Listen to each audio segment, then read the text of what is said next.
बाहर बारिश हो रही थी और अंदर हरीश ये रोमांटिक गाना गा रहा था।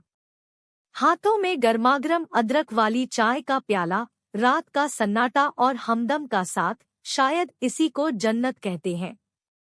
खुद की सोच पर ही सपना मुस्कुरा दी। हरीश वाकई बहुत अच्छा गाना गाता था। उसका गाना माहौल को और भी ज्यादा खुशनुमा बना रहा था। गाना समाप्त हुआ तो हरीश ने दांत की चाह में सपना की ओर देखा। सपना ने भी अपने खास अंदाज में उसके गाने की तारीफ की। यूं ही हंसी खुशी में दोनों चाय पी रहे थे। तभी सपना ने मजाक में हरीश से पूछ लिया कि ये गाना वो किस लड़की के लिए गा रहे थे, तो उसने भी नाटकीय अंदाज में कहा है, कोई, तुम्हें क्यों बताऊं, उहाँ मत बताओ, मुझे भी सुनने में कोई इंटरेस्ट नहीं है। सपना ने भी इतरा कर कहा, तो हरीश की हंसी छूट गई। वो हमसे यूं रूठ जाते हैं बार बार कि उन्हें मनाने में हमारे आंसू बहते हैं। जार जार हरीश ने उसे मनाने के लिए जोड़ तोड़ कर शायरी बना ली। उस पर सपना ने भी अपनी तरफ से जोड़ दिया। बड़ी ही फालतू शायरी करते हैं आप, ऐसे ही बस कुछ भी कहते हैं आप। सपना के इस शेर पर दोनों खिलखिला कर हंस पड़े और फिर बातों में मशगूल हो गए। तभी सपना उठी और अचानक ही नीचे की ओर भागी और गार्डन में जाकर भीगने लगी। हरीश ऊपर से ही उसे भीगते देख रहा था। सपना को बारिश कितनी पसंद है उसे अच्छे से पता था, तो रात होने के बावजूद उसने उसे भीगने से रोका नहीं। जी भर के भीगने के बाद सपना ऊपर आई तो हरीश उसे देखकर फिर गुनगुना उठा, एक लड़की भीगी भागी सी। सपना ऐसे ही गीली उसके सामने चेयर पर बैठ गई। नीचे बारिश में हंसते हुए नाचने वाली सपना अचानक ही गंभीर हो गई। उसे बीमार होने का कोई डर नहीं था।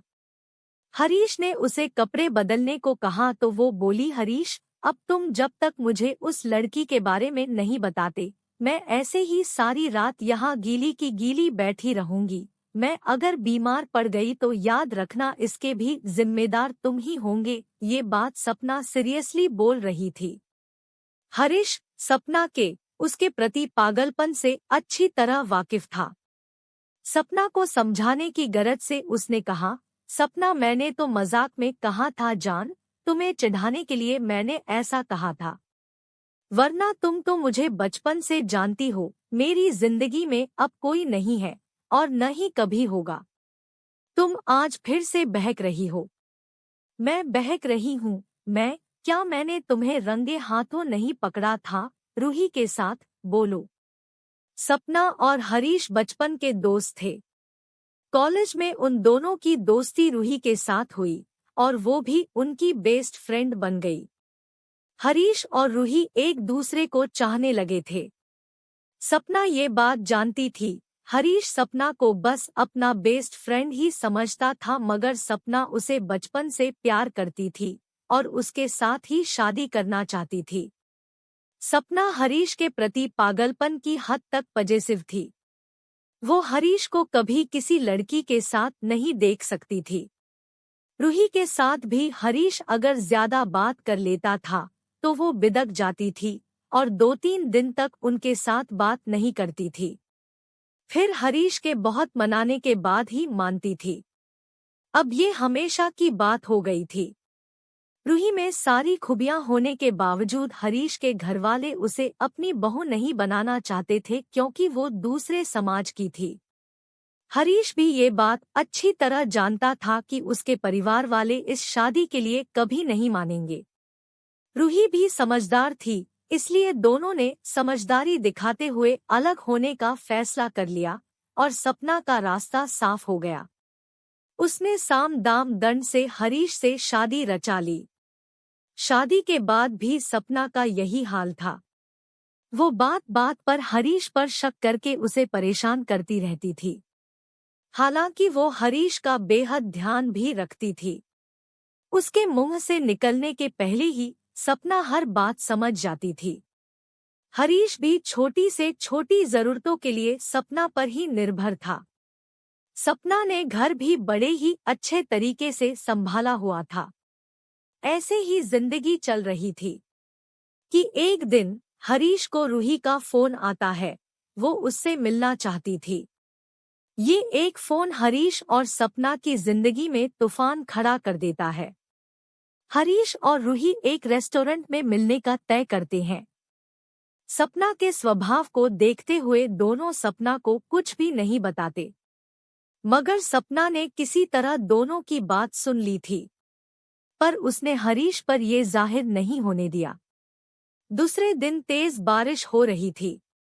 रविवार का दिन था, सो हरीश बहुत बहाने बनाकर घर से निकला था रूही से मिलने। उसके पीछे पीछे सपना भी निकल पड़ी। हरीश रूही के टेबल तक पहुंचता है और बारिश की वजह से थोड़ी गीली हो चुकी रूही को देखकर धीरे से गाता है, एक लड़की भीगी भागी सी। तब तक सपना लपक कर वहां पहुंच जाती है और तमाशा खड़ा कर देती है। रूही और हरीश दोनों ही के लिए ये बहुत ही अनएक्सपेक्टेड था। रूही अपमान की आग में झुलसती हुई वहां से निकलने की कोशिश करती है तो सपना उसे थप्पड़ जड़ देती है। अब हरीश का भी संयम जवाब दे जाता है और वो भी सपना को थप्पड़ मारा देता है। सपना भुनभुनाती हुई वहां से चली जाती है। रूही भी बिना कुछ कहे वहां से निकल जाती है। घर जाने की बजाय हरीश अपने फ्रेंड के घर चला जाता है और यहाँ घर पर सपना खतरनाक कदम उठा चुकी थी। हरीश, बोलो, कुछ है कुछ तुम्हारे पास बोलने के लिए? सपना की तेज आवाज से हरीश भूतकाल से निकलकर वर्तमान में आ जाता है। मैंने तुम्हें तब भी समझाया था सपना, और आज भी वही बात कहूंगा कि तुम्हें बहुत बड़ी गलतफहमी हो गई थी। हम दोनों के बीच संबंध कब के खत्म हो चुके थे। वो सिर्फ एक फ्रेंडली मुलाकात थी। सिर्फ तुम्हारे सवालों से और पागलपन से बचने के लिए हमने तुम्हें नहीं बताया था। हर साल जब भी बरसात होती है तुम ये हरकत जरूर करती हो सपना। अब बस भी करो यार, 3 साल हो गए हैं उस बात को, अब मैं तंग आ गया हूँ तुमसे, हरीश ने कहा। मुझसे तंग आ गए हो ना, तो लो मैं जा रही हूँ, और इस बार तो पक्का कभी भी नहीं आऊंगा दोबारा, देखना। तुम बुला बुला कर थक जाओगे, पर मैं नहीं आऊंगी, सपना ने गुस्से से कहा। तो जाओ ना, किसने रोका है? हर बार यही कहती हो और फिर वापस आ जाती हो। इस बार नहीं आऊंगी कहते ही सपना ने बालकनी से छलांग लगा दी। सपना का शरीर नीचे निष्प्राण पड़ा था, बारिश में भीगता हुआ। ठीक उसी दिन की तरह रेस्टोरेंट से गुस्से में निकली सपना ने घर आकर आत्महत्या कर ली थी। हरीश के घर आने तक उसका शरीर ऐसा ही भीगता रहा। नौटंकीबाज कहीं की। 6 साल से हर बार बारिश के मौसम में एक बार जरूर आती है और हर बार लड़ाई करती है और फिर कभी ना आने का फैसला करके चली जाती है। चलो अब अगली बारिश तक रास्ता देखूंगा पगली का। उसने नीचे झांककर देखा तो सपना नहीं थी। भारी मन से गुनगुनाते हुए वो अंदर आ गया। एक लड़की भीगी भागी सी।